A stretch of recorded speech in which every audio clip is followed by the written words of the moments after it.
پہ گزرے اور اس کے بعد پھر ہم فیصل آباد میں شفٹ ہو گئے. یہیں پہ پڑھے, یہیں پہ بڑھے. فیصل آباد میں زرعی یونیورسٹی میں تعلیم مکمل کی, زرعی یونیورسٹی فیصل آباد میں. اور پھر زرعی یونیورسٹی فیصل آباد میں جب میری ایجوکیشن مکمل ہوئی تو اس کے بعد میں نے یہیں پہ درس و تدریس کا سلسلہ شروع کیا. میں نے کوئی تقریباً 7 سال سے زائد عرصہ یہاں پہ as a teacher, as a lecturer کے طور پہ پڑھایا. اور میرا شعبہ جو ہے جی وہ تھا plant breeding and genetics. Plant breeding and genetics جو ہے یہ وہ شعبہ ہے کہ جس کے ذمے بیج پیدا کرنا ہوتا ہے, اچھی کوالٹی کے بیج انٹروڈیوس کروانا ہوتا ہے. اور مجھے بڑا فخر ہے کہ جی ہم نے زرعی یونیورسٹی میں اور ایوب سرچ میں رہتے ہوئے ہم نے بے شمار لوکل بریڈز جو ہیں جس کو ہم دیسی قسمیں کہتے ہیں اس میں اچھی سے اچھی قسمیں جو تھیں متعارف کروائیں. لیکن ظاہر ہے جی ایک جگہ پہ جا کے آپ کی ریزسٹنس یا رکاوٹ آتی ہے.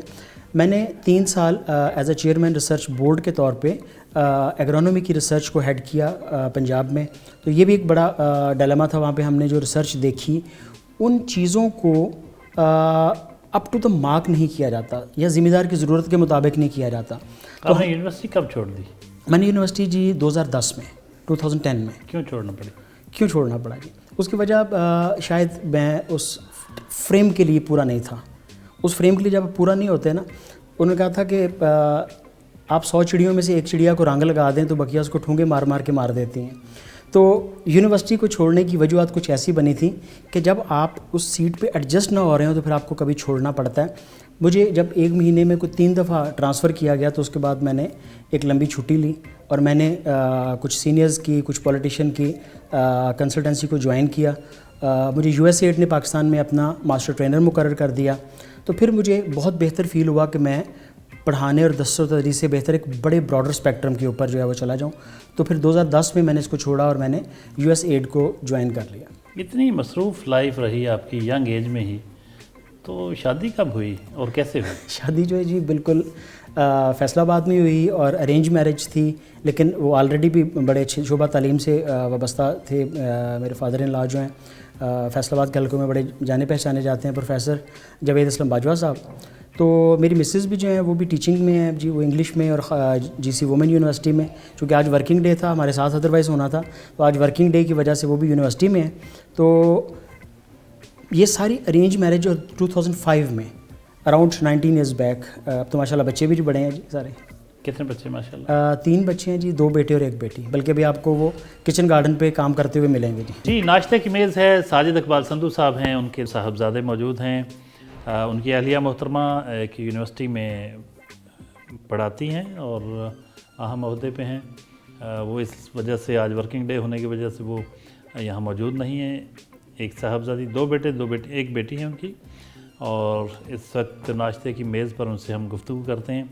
اور ساجد اقبال سندھو صاحب چونکہ گرین سرکل کے CEO بھی ہیں, جو زرعی مشورے بھی دیتے ہیں اور عملی معاونت بھی فراہم کرتے ہیں ملک بھر میں. اور سندھ میں بھی بہت بڑے بڑے جو جاگیردار ہیں, بڑے بڑے لینڈ لارڈز ہیں وہ, اور ان کے جو فارم ہیں زرعی فارم, وہ ان سے مشاورت لیتے ہیں اور ہیوی فیسز ان کو فراہم کرتے ہیں.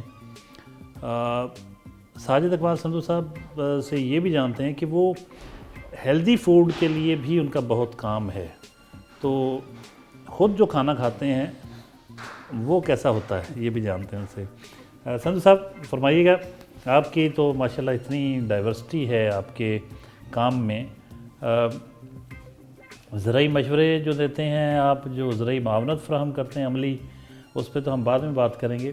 ابھی ہمیں چونکہ ناشتے کی میز پہ ہیں تو ہمیں کھانے کے حوالے سے بتائیے کہ آپ کی کیا کھانے میں کیا چوائس ہوتا ہے آپ کا, اور آپ کے ناشتے میں کیا چیزیں لازمی شامل ہوتی ہیں؟ سب سے پہلے تو ہمیں ایز اے نیشن جاننا چاہیے کہ جو ہاسپٹلز میں پڑے ہوئے مریض ہیں وہ 80% خوراک کی کمی یا زیادتی کی وجہ سے ہیں. بیماری وہ ہوتی ہے جو کہ کسی بھی بیکٹیریا سے, وائرس سے یا ان چیزوں سے ہو, جو خوراک کی کمی زیادتی سے ہونا وہ اس کو ہم بڑے آسانی کے ساتھ سیٹل کر سکتے ہیں.